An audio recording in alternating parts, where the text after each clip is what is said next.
Hello, welcome to the Mediabox. I'm joined by Gudrun Mosler-Toernstroem. Great to have you at the Mediabox today. So you're the standing rapporteur for human rights at the Congress. Tell us why human rights is relevant to both at the international level, but also at the regional and local level.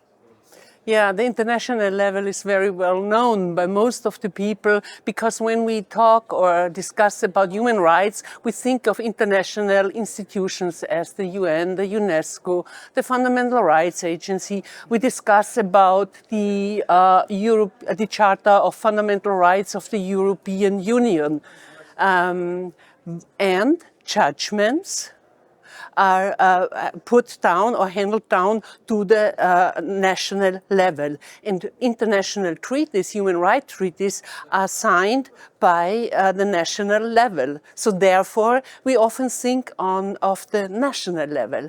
And but still, when I told you judgments are handled down to the national level, however, the introduction, the implementation of those judgments has to be done by the local and regional level. And this hasn't been seen for many years, but all the crucial and numerous crises we had in the recent years showed that just the local and regional level is the area or is the level where those judgments, those human rights standards are implemented.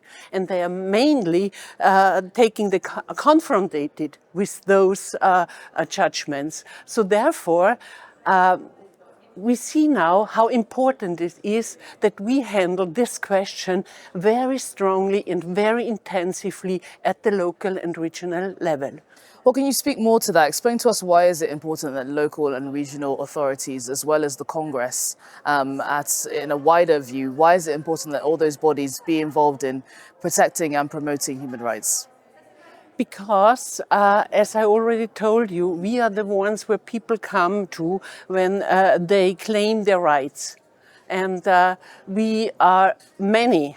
And here in the Congress, we have 46 member states, over 300 politicians coming together where we can exchange our views, where we can spread the information we produce. And as the standing rapporteurs of human rights, we put it now on a stronger level. So we focus very strongly on this question and try to mainstream the work we are doing in all our activities in the Congress. Well, you've been the standing rapporteur for a year now. From your experience, what sort of challenges have local authorities faced when it comes to implementing and protecting human rights? Yeah, I see as one of the biggest challenge the lack of awareness. We need to eliminate the perception of abstraction and obstacles when we talk about human rights. Many politicians are not aware of. They are daily dealing with human rights since years: housing, education, social care, and a lot more, also environmental issues. Those are all issues concerning human rights. And human rights are highly tangible. The scope is vast. And this is precisely the perception given of an overwhelming, unmanageable question and a task. And this discourages many to start to work with this. And I can give you an example. Very often I discuss now with mayors concerning these questions. And I want to talk with them how to implement human rights standards. And they say, oh, please, we have such financial constraints. We have other problems.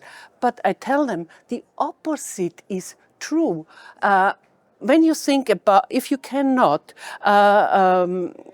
afford decent housing, for instance, and you have financial burdens on society increase because of the potential consequences like crime, unemployment, homelessness, health problems, and these leads to significant social costs. So therefore, it's very worthwhile to really put your engagement on human rights questions at local and regional level. It's a prevention. Well, just a final question for you, Gudrun. What are your priorities as the Standing Rapporteur on Human Rights and that of your fellow rapporteurs? What sort of projects do you have going on? What are you planning to do? Yeah, we, of course, as I said, the scope is wide. And I have many ideas, but now we have to build a strong foundation so we can build up this work, this concentrated work on human rights in the Congress. But we, what I already said, raise awareness is very, very important. We build partnerships to gain better understanding of the situation. So we have initiated several projects. One of them, raising awareness, was the study visits we have done. We organized such study visits at UNESCO, at the Fundamental Rights Unit, and within the Council of Europe, that to departments which deal with human rights questions. So these visits help us to consolidate our knowledge and strengthen our partnerships. So this is one important point. Another one is also to raise awareness through our human rights handbooks. So we produce at the moment a new volume of human rights handbook dedicated to freedom of expression and associations. So those are two very currently under serious threats, those two subjects. And very important to support the human rights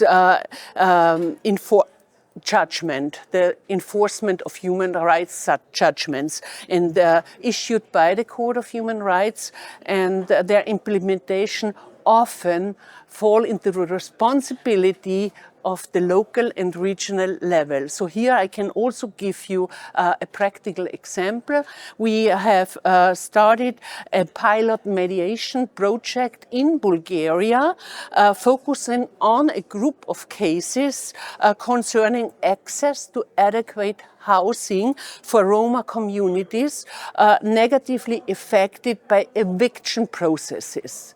So this is a new way to try to implement pending cases, and it's a way from politicians to politicians. So I hope this will work in a very positive way, but we are in the middle of the process. But this is a very important part. And of course, we are working on an interactive program, designing this to make learning about serious issues of human rights more engaging and effective. And those are just a few examples, but I could give you a lot more what we have done and started to do during the first year. And we have a long way to go, but it's really, really important.